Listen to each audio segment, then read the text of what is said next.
Here's Garmin Connect app. So let's just tap Get to install it and then double click to install. This is an app where you can connect your Garmin device if you're using Garmin to track your steps or running and all of that. You just need to know that you can only link this app with compatible devices, not with every Garmin device. Activity tracking is just the beginning of what Garmin Connect can do for you. You can create new workouts, build courses, and even challenge your friends to compete, all within the app.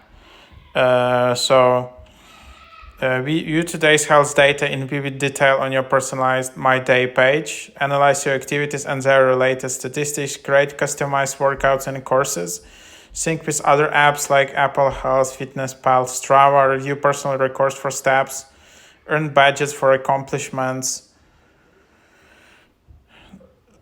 So there you have it, and then you can just tap to create an account.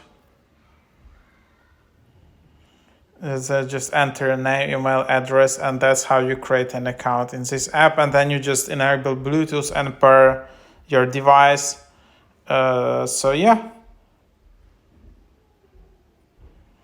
Something like that.